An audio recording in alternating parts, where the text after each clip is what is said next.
Hello future aviators, मैं हूं captain Pankaj पाहिल, एक कमर्शियल पायलट, फ्लाइट इंस्ट्रक्टर और ग्राउंड इंस्ट्रक्टर। पिछले 17 सालों से मैंने दुनिया भर में एविएशन के स्टूडेंट्स को पढ़ाया है। आज के इस खास मास्टर क्लास में हम क्लाउड्स और ऑब्स्क्यूरेशंस यानी बादलों और विजिबिलिटी को कम करने वाले फैक्टर्स को डीकोड करेंगे। डीजीसीए एग्जाम्स की तैयारी के लिए ये लेक्चर बहुत ही क्रूशियल है। तो चलिए बिना किसी देरी के शुरू करते हैं। आगे बढ़ने से पहले एविएशन की एक बहुत ही फेमस और मेरी फेवरेट कहावत पर गौर करते हैं। Clouds are sign posts in the sky which indicate to the pilot possible weather problems. मतलब आसमान में जो बादल है ना, वो सिर्फ कुदरती खूबसूरती नहीं है, वो हम पायलट्स के लिए सड़क के साइन बोर्ड्स की तरह काम करते हैं। वो हमें बताते हैं कि आगे मौसम कैसा होने वाला है। इस क्लास का मेन मोटिव ही यही है कि आप सभी इन नेचुरल साइन बोर्ड्स को बिल्कुल सही तरीके से पढ़ना सीख जाएं।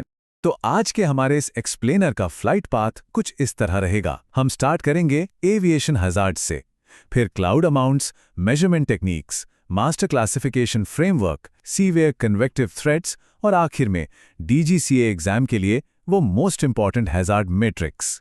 शुरुआत करते हैं हमारे पहले टॉपिक से 1. Introduction and aviation hazards. देखते हैं कि एक एयरक्राफ्ट के लिए ये बादल असल में क्या प्रैक्टिकल प्रॉब्लम्स खड़ी करते हैं। देखिए, एविएशन में मेनली 4 सबसे बड़े खतरे होते हैं जो इन बादलों से जुड़े हैं। पहला है टर्ब्यूलेंस, जो एयरक्राफ्ट को बुरी तरह शेक कर सकता है। दूसरा, पुअर विजिबिलिटी, जाहिर है रनवे या दूसरे एयरक्राफ्ट्स नहीं दिखेंगे तो मुश्किल होगी। तीसरा है प्रेसिपिटेशन, यानी भारी बारिश या ओले। और चौथा, जो शायद सबसे खतरनाक है, वो है आइसिंग। एयरफ्रेम पर बर्फ जमने से ना सिर्फ एयरक्राफ्ट का वजन बढ़ जाता है, बल्कि लिफ्ट भी कम हो जाती है। एक सेफ फ्लाइट के लिए इन चारों को पहचानना बहुत जरूरी है। आगे बढ़ते हैं सेक्शन 2 पर, क्लाउड अमाउंट्स और कोर डेफिनेशंस। डीजीसीए के मीटियोरोलॉजी सिलेबस के लिए ये बेसिक टर्म्स समझना बिल्कुल मस्ट है। आसमान में कितने बादल हैं ये हम कैसे बताते हैं? इसके लिए हम यूज करते हैं ऑक्टा स्केल। ये बेसिकली आसमान को 8 बराबर हिस्सों में बांटता है। 1 से 2 ऑक्टा को हम फ्यू कहते हैं, 3 से 4 को स्कैटर्ड। लेकिन एग्जाम पॉइंट ऑफ व्यू से जो बात दिमाग में छाप लेनी है वो ये है कि सिर्फ ब्रोकन यानी 5 से 7 ऑक्टा और ओवरकास्ट यानी पूरे 8 ऑक्टा, बस यही दोनों कंडीशन एक सीलिंग बनाती हैं। इसे अपने नोट्स में जरूर हाईलाइट कर लीजिएगा। अब बात करते हैं एक क्लासिक डीजीसी एग्जाम ट्रैप की। अक्सर क्लाउड बेस और क्लाउड सीलिंग के बीच स्टूडेंट्स को कंफ्यूज किया जाता है। क्लियर कट समझ लीजिए, क्लाउड बेस वो सबसे निचला पॉइंट है जहां साफ हवा की धुंध पानी की बूंदों या आइस क्रिस्टल्स में बदलनी शुरू होती है। दूसरी तरफ क्लाउड सीलिंग वो सबसे निचली लेयर है जो 4 ऑक्टा से ज्यादा हो, यानी कम से कम ब्रोकन या ओवरकास्ट हो। इन दोनों का डिफरेंस एकदम क्रिस्टल क्लियर होना चाहिए। नेक्स्ट है हमारा section 3, techniques for measuring clouds. Surface stations इन बादलों को सटीकता से नापने के लिए आखिर क्या टूल्स यूज करते हैं, चलिए देखते हैं।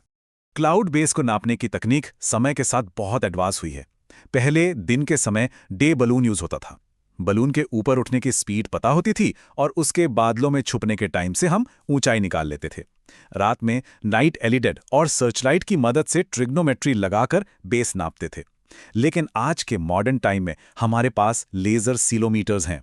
ये लेजर पल्स भेजते हैं और लाइट के बाउंस बैक होने के टाइम से बिल्कुल एक्यूरेट हाइट बता देते हैं। ये एक रियल गेम चेंजर है। बादलों की स्पीड और वो ऊपर कहां तक जा रहे हैं ये जानने के लिए भी हमारे पास इंस्ट्रूमेंट्स हैं। नेफोस्कोप से हम क्लाउड बेस की एंगुलर स्पीड और मूवमेंट निकालते हैं और रेडार हमें अदृश्य क्लाउड टॉप्स की ऊंचाई बताता है। इसके अलावा कुछ बहुत ही एक्सट्रीम एल्टीट्यूड वाले बादल भी होते हैं, जैसे स्ट्रैटोस्फीयर में 70,000 फीट जैसी पागलों वाली ऊंचाई पर नेक्रियस क्लाउड्स बनते हैं, जिन्हें मदर ऑफ पर्ल भी कहते हैं। और उससे भी ऊपर मीजोस्फीयर में गर्मियों की शाम को नॉक्टिल्यूसेंट क्लाउड्स दिखते हैं, जो बहुत ही फाइन आइस पार्टिकल से बने होते हैं।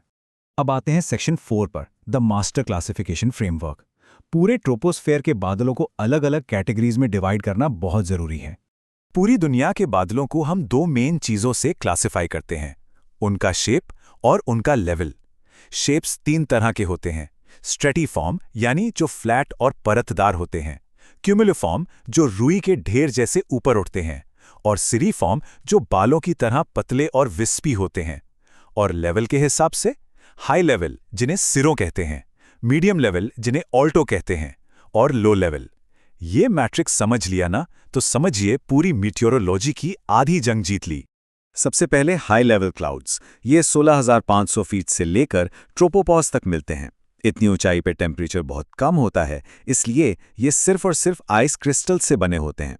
इनमें आते हैं सिर्रस, सिर्रोस्ट्रेटस और सिरोक्यूमुलस। सिर्रोस्ट्रेटस की एक खास पहचान ये है कि ये सूरज या चांद के चारों ओर एक हेलो यानी एक चमकता हुआ घेरा बना देते हैं। और यहाँ एक गुड न्यूज़ है, इन हाई लेवल बादलों में आइसिंग और टर्बुलेंस का रिस्क लगभग 0 होता है। इसके बाद हम थोड़ा नीचे आते हैं मीडियम लेवल क्लाउड्स पर। ये 6,500 से 23,000 फीट के बीच होते हैं। इनमें पानी की बूंदें और बर्फ दोनों मिक्स हो सकते हैं। इसमें एक होता है ऑल्टोस्ट्रेटस। ये आसमान को एक ग्राउंड ग्लास या धुंधले कांच जैसा बना देता है। सूरज बस एक चमकीले धब्बे की तरह दिखता है। और दूसरा है ऑल्टोक्यूमुलस, जो सफ़ेद या भूरे रंग के पैचेस में दिखता है, अक्सर आसमान में लहरों जैसा पैटर्न बना देता है। अब बात करते हैं लो लेवल ऑब्स्क्यूरेशंस की, सरफेस से 6,500 फीट तक। यहां आपको मिलेगा स्ट्रेटस, जो जमीन के बहुत करीब होता है और पहाड़ी इलाकों में हिल फॉग का बड़ा खतरा बनता है। फिर है स्ट्रेटोक्यूमुलस, जो यूके जैसे इलाकों में बहुत कॉमन है। लेकिन यहां जिसका सबसे ज्यादा ध्यान रखना है वो है निम्बोस्ट्रेटस। ये बहुत ही थिक डार्क ग्रे बादल होता है जो लगातार बारिश करता है। ये विजिबिलिटी तो 0 कर ही देता है, साथ ही इसमें भारी आइसिंग का खतरा भी छुपा होता है। और अब हम इस सेशन के सबसे सीरियस पार्ट पर आ गए हैं, section 5, analysing severe convective threats. Aviation में सबसे बड़े और जानलेवा खतरे यहीं से आते हैं। यहाँ दो बादलों का डिफरेंस समझना लाइफ सेविंग हो सकता है। एक तरफ है हमारा क्यूमुलस या सीयू बादल। ये गोभी के फूल जैसा दिखता है और ग्लाइडर पायलट्स इसका खूब फायदा उठाते हैं, क्योंकि इसके थर्मल अपकरेंट्स उन्हें ऊपर ले जाते हैं। ये आमतौर पर सेफ होता है। लेकिन जब यही बादल अनस्टेबल हवा और नमी की वजह से बहुत तेजी से ऊपर बढ़ने लगता है, तो ये एक मॉन्स्टर बन जाता है, क्यूमुलोनिम्बस या सीबी बादल। इसका ऊपरी हिस्सा एक नेहाई या एंजल जैसा चपटा हो जाता है। इसके अंदर बहुत ही भयंकर टर्बुलेंस, सिवियराइजिंग, लाइटनिंग और ओले गिरने का रिस्क होता है। एज अ पायलट हमें इस सीबी बादल से हमेशा कोसों दूर रहना है। कई बार आसमान हमें एडवांस में वार्निंग भी देता है। अगर आपको ऑल्टोक्यूमुलस लेंटिक्युलरिस बादल दिखें जो बिल्कुल उड़न तश्तरी या लेंस जैसे लगते हैं, तो समझ जाइए कि आसपास पहाड़ों की वजह से माउंटेन वेव्स और सिवियर डाउनविंड टर्बुलेंस मौजूद है। और अगर ऑल्टोक्यूमुलस कैस्टेलानस दिखें जो महल के बुर्ज यानी टावर्स जैसे लगते हैं, तो ये इस बात का पक्का सबूत है कि हवा में बहुत अस्थिरता है और बहुत जल्द थंडरस्टॉर्म्स आने वाले हैं। फाइनली हम पहुंच गए हैं अपने लास्ट सेक्शन पर, number 6, the DGCA hazard matrix. इस पूरी मास्टर क्लास का निचोड़ आपको यहां मिलेगा।